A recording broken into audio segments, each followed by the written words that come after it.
Fala, meu querido, graça e paz, Pastor Tisco. Hoje é o nosso dia 10 da nossa leitura anual, querido. Vão ser 365 dias, hoje é o dia 10. E a leitura hoje está em Lucas, capítulo 10, versículo 1 até o 20, Gênesis 17 e Salmo número 10. Então vamos para Lucas, capítulo 10. Lucas, capítulo 10 vai falar sobre um trecho que narra aqui a missão dos 70 discípulos, né? Em algumas traduções bíblicas vão trazer o número 72 e nós vamos falar por quê disso. Então, assim, Jesus, ele envia esses 70, né, para proclamar o reino de Deus e eles recebem do próprio Jesus instruções bem claras, né, como que eles deveriam proceder. Eles saem, eles enfrentam os desafios e eles voltam, né, com alegria, trazendo os resultados. E a gente vê do versículo 1 até o versículo 12, né, o envio desses 70.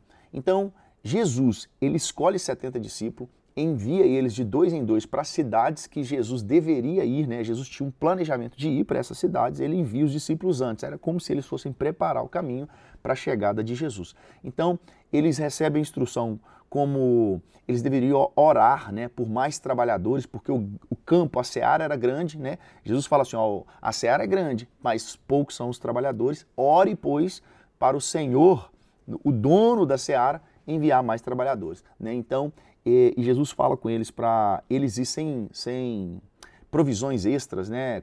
Confiando apenas em Deus. E está no versículo 4, porque Jesus fala assim, ó, não leve bolsa, nem alforje, nem sandália, e a ninguém saudeis pelo caminho. Isso aqui é meio que Jesus repetindo o que ele falou no capítulo 9, versículo 3, que a gente leu, né?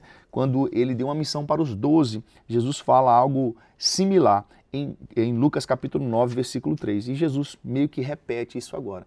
Então Jesus fala com eles, com esses 70, quando vocês entrarem na casa, oferecem paz a essas pessoas. Se alguém ali tiver em paz, ele vai receber, senão a paz vai voltar para você, né? E Jesus fala com ele, aceite a hospitalidade como aquilo que colocar diante de vocês, né? Então Jesus está falando isso. E Jesus ainda fala, se vocês forem rejeitados, né,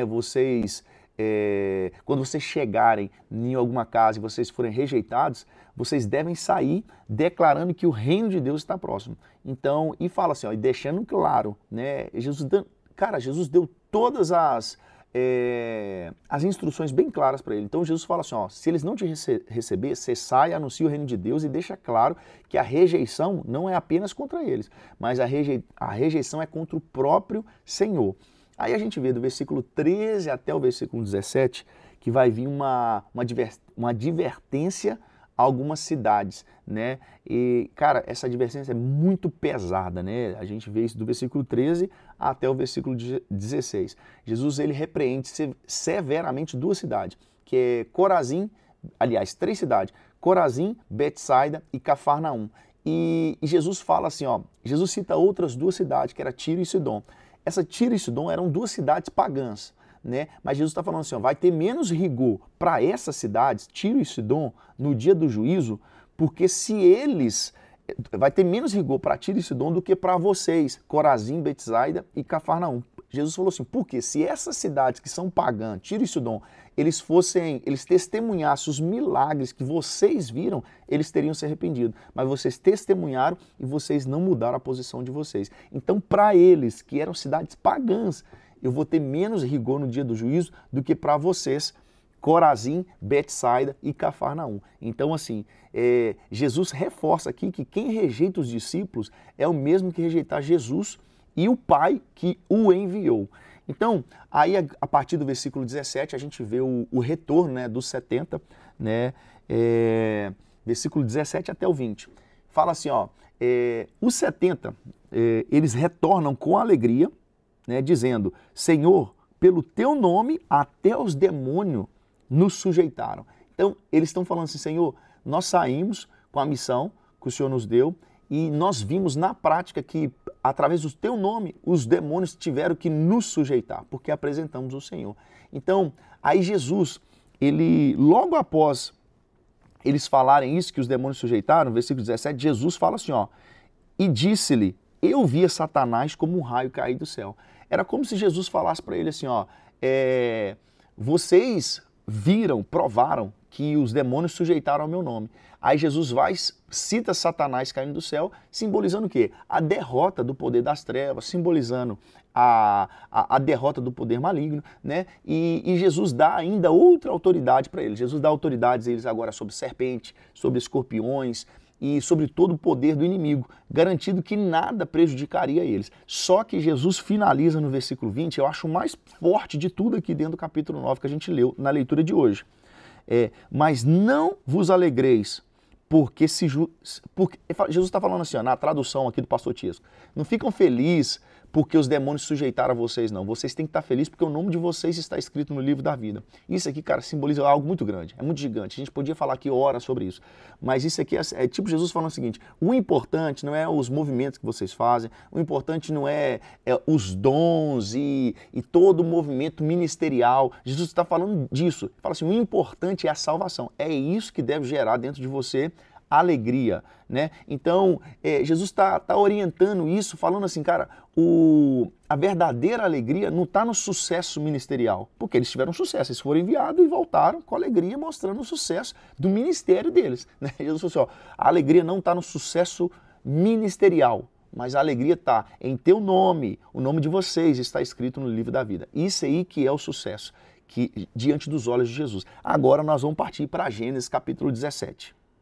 Aliás, antes disso, eu falei que eu ia falar por que uma tradução está 70 e outra está 72. Cara, se a gente for pegar algumas questões de tradução, por exemplo, a nova versão internacional, a NVI, vai estar 72, a tradução, a NTLH, que é a nova tradução da linguagem de hoje, vai estar 72, e a NVI em inglês, a nova internacional, a versão internacional em inglês também vai estar 72. Aí se a gente pegar a Almeida, revista e atualizada, King James, Almeida, revista corrigida, vão estar 70. Querido, isso aí é porque assim, foram encontrados manuscritos, né, vários manuscritos. Alguns desses manuscritos traziam o número 70, outros traziam 72. Então, as traduções, a Almeida, revista atualizada, decidiu usar o manuscrito que estava falando 70. E a outra, a NVI, por exemplo, ela decidiu usar o manuscrito que estava escrito 72. Mas isso não anula em nada. O número 70, ele representa a universalidade da mensagem de Jesus. E o número 72 tem o mesmo significado. Então, Samara, não faz diferença se é 70 ou 72, é só questão de tradução. Agora sim, vamos para Gênesis 17. Agora em Gênesis capítulo 17, Deus reafirma, né, a sua promessa, né, a sua aliança que ele tinha com Abrão. Porém, Deus agora ele introduz novos elementos, né? O que ele faz? Ele muda o nome de Abrão para Abraão, muda o nome de Sara para Sarai, e Deus institui agora o sinal da aliança, que é a circuncisão, né? E isso é um marco na promessa que Deus tinha na vida de Abrão. Então, do versículo 1 até o versículo 8, Deus reafirma a aliança, Deus aparece para Abrão, Abrão estava com 99 anos de idade, e Deus se identifica como El Shaddai, Deus Todo-Poderoso. Então Deus muda o nome de Abrão para Abraão. O significado de Abrão é pai exaltado. É uma ênfase no status pessoal de Abrão. Porém, Deus coloca o nome agora de Abraão, que significa pai de multidão ou pai de muitas nações. Isso indica uma ênfase na expansão da descendência de Abraão, né? Então, Deus muda o nome de Abrão para Abraão, e a terra de Canaã ela é prometida como possessão eterna para a descendência de Abraão. Então, no versículo 9 até o versículo 14, Deus vai estabelecer a circuncisão, né, como um sinal da aliança. E Deus vem falando, né, ó, no 8º dia você vai circuncidar todo macho nascido na sua casa ou comprado por dinheiro. Então, todo macho deveria ser circuncidado. E aquele que não cumprisse esse rito, ele seria excluído da aliança. Então, a partir do versículo 15, Deus ele muda agora o nome de Sarai para Sara, né? Ele muda o nome e ele faz uma promessa também para Sara, né? Deus ele muda o nome de Sara. Sara, o que significava, aliás, muda o nome de Sarai. O que significava Sarai? Significava minha princesa, que é a mesma coisa de Abrão, né? É um significado, uma ênfase pessoal, é restrito, né? É tipo ao círculo familiar, minha princesa, é algo pessoal. Só que agora Deus coloca o nome Sara, que significa princesa. Uma ênfase mais ampla como princesa para muitas nações, né? Então, Deus muda o nome de Sarai para Sara e indica, né, que ela vai ser mãe de nações. E Deus promete que ela vai dar à luz a um filho chamado Isaac, e o significado de Isaac, sabe o que é? Ele ri. Esse é o significado do nome Isaac. Então, por quê? Abraão, ele ri, né? Ele faz um questionamento com ele mesmo assim: será eu com 100 anos, Sara com 90 anos, nós poderíamos ter filho? Então Deus reafirma que a aliança principal dele seria com Isaac, embora Deus, ele fala com Ismael no versículo 20, algo muito top.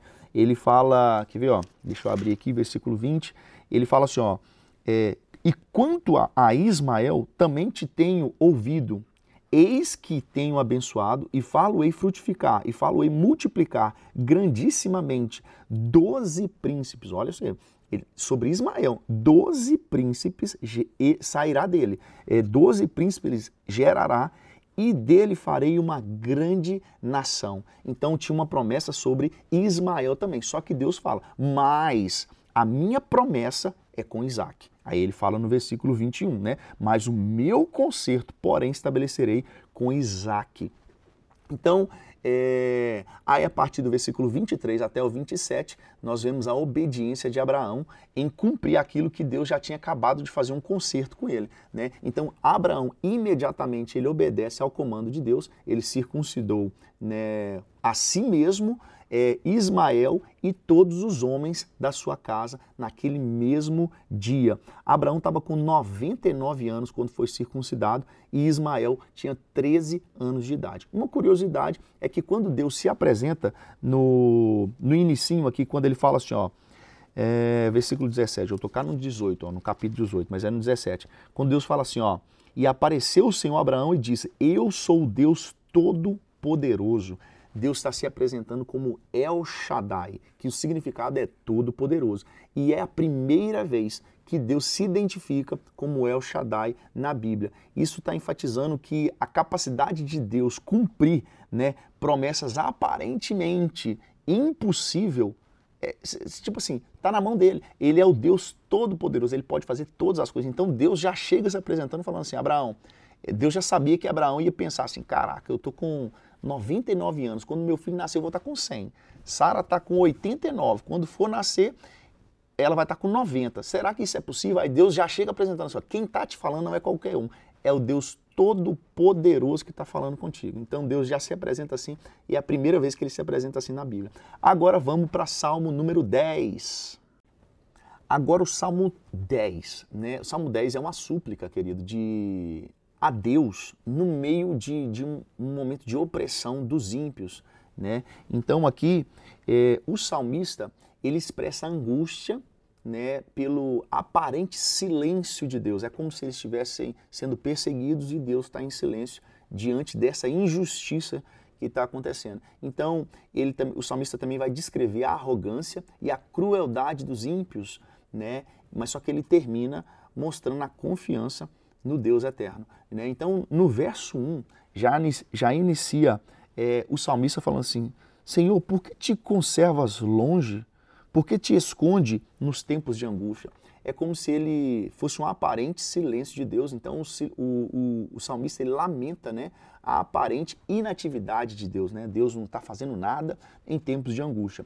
Aí no versículo 2 até o 11, ele começa a fazer uma descrição de quem são esses ímpios, né? O salmista está falando com o Senhor, né? Ele fala que os ímpios eles têm uma atitude de arrogância, eles não têm temor a Deus, ele vai falar que eles são cruéis, vai falar que eles têm confiança na impunidade, eles sabem, né? Eles acreditam que Deus não vê ou não se importa com as ações ruins deles. No verso 12 até o verso 15, o salmista ele clama para que Deus se levante, né? E que veja a opressão que os humildes estão passando e que Deus julgue esses ímpios, né? Então ele pede que Deus quebre o poder dos ímpios e os exponha, né? Exponha os atos perversos desses ímpios, né, contra os humildes. Porque assim, cara, esses ímpios, eles são descritos como pessoas que perseguem os pobres, eles se vangloriavam dos seus próprios desejos e eles desprezavam a Deus. Eles pensavam que nunca seriam punidos,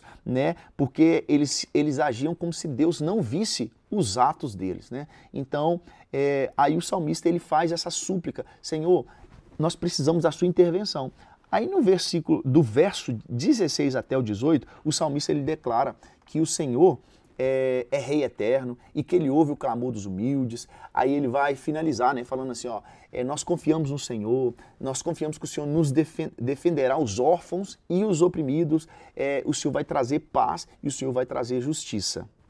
Algo que eu não lembro se eu falei na leitura passada, mas alguns estudiosos acreditam que o Salmo 9 e o Salmo 10, a princípio, eles eram um único salmo, né? Uma continuação do outro, no sentido assim, que eles estão falando da mesma coisa, né? Então, assim, o foco desse Salmo 10 que a gente acabou de ler é destacar a preocupação de Deus com os humildes, né, os pobres, os oprimidos, né, e algo, né, que vai mostrar que os ímpios, eles agem como se Deus não estivesse vendo, mas no final nós sabemos que o Senhor ele vai se levantar e vai abençoar e cuidar do órfão, da viúva, do humilde, do marginalizado. Então é isso que nós vemos em Salmo de número 10. Nos vemos amanhã no nosso dia 11. Só vem!